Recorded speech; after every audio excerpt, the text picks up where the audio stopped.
Hi hello എല്ലാവർക്കും നമസ്കാരം. അപ്പോൾ നമ്മുടെ 23ാമത്തെ ഫുട്ബോൾ ലോകകപ്പിന് ഇന്ന് കിക്ക് ഓഫ് ആവുകയാണ്. ആസ്ട്രക്ക സ്റ്റേഡിയത്തിൽ രാത്രി 12:30-ക്ക് മെക്സിക്കോ വേഴ്സസ് ദക്ഷിണാഫ്രിക്കയാണ് ആദ്യം കളിക്കാനായിട്ട് എത്തുന്നത്. അപ്പോൾ നമ്മുടെ ഫുട്ബോൾ ലോകകപ്പിൻ്റെ കുറച്ച് വിശേഷങ്ങളാണ് ഇന്നത്തെ വീഡിയോയിലൂടെ നോക്കാൻ വേണ്ടി പോകുന്നത്. വീഡിയോയിലോട്ട് പോവാം. ഈ 23ാം ലോകകപ്പിൽ 48 ടീമുകളാണുള്ളത്. ടോട്ടൽ കളിക്കാർ നോക്കുകയാണെങ്കിൽ 1248 കളിക്കാരും. കഴിഞ്ഞ ലോകകപ്പിൽ കളിച്ചത് 357 താരങ്ങളായിരുന്നു. ആദ്യമായി കളിക്ക് എത്തുന്നവരുടെ എണ്ണം 891 പേരാണ്. ഉദ്ഘാടന ചടങ്ങ് രാത്രി 11 മണി മുതലാണ് ആരംഭിക്കുന്നത്. ഇനി ഇത്തവണ ലോകകപ്പ് കളിയിൽ കൂടുതൽ പുതിയ കുറച്ച് നിയമങ്ങൾ അവതരിപ്പിച്ചിട്ടുണ്ട്. അത് ഏതൊക്കെയെന്ന് നോക്കിക്കഴിഞ്ഞ് കഴിഞ്ഞാൽ, ഒന്നാമത്തത്, ഒരു ടീമിന് അനുവദിക്കുന്ന ത്രോയിൻ റഫറി 5 സെക്കൻഡ് എണ്ണുന്നതിനകം എടുത്തിരിക്കണം. ഇല്ലെങ്കിൽ ആ ത്രോ എതിർ ടീമിന് നൽകുന്നതായിരിക്കും.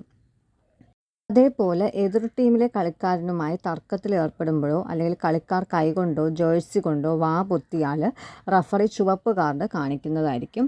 പിന്നെ കളിക്കാരെ സബ്സ്റ്റിറ്റ്യൂട്ട് ചെയ്യാൻ 10 സെക്കൻഡ് മാത്രമേ അനുവദിക്കൂ. ഇല്ലെങ്കിൽ പുതിയ കളിക്കാരന് 1 മിനിറ്റിന് ശേഷമേ മൈതാനത്ത് ഇറങ്ങാനാകൂ. അതേപോലെ കളിയുടെ ഇരു പകുതികളിലും 3 മിനിറ്റ് വീതം വെള്ളം കുടിക്കുന്നതിന് വേണ്ടിയിട്ട് ഇടവേള അനുവദിക്കുന്നുണ്ട്. തെറ്റായി അനുവദിച്ച കോർണർ കിക്ക് പരിശോധിക്കും.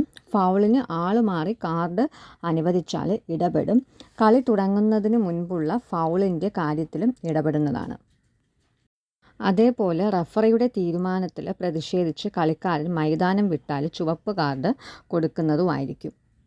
അപ്പോൾ നമ്മുടെ ഈ ലോകകപ്പ് ഫുട്ബോളുമായിട്ട് ബന്ധപ്പെട്ട ഒരുപാട് റെക്കോർഡുകളുണ്ട്. അപ്പോൾ അതൊക്കെ ഉൾപ്പെടുത്തി കഴിഞ്ഞ് കഴിഞ്ഞാൽ വീഡിയോ ഒത്തിരി ലെങ്തായി പോവും. അപ്പോൾ അതൊക്കെ വരും വീഡിയോസിൽ കുറച്ചായിട്ട് നമ്മൾ ഷെയർ ചെയ്യുന്നതായിരിക്കും.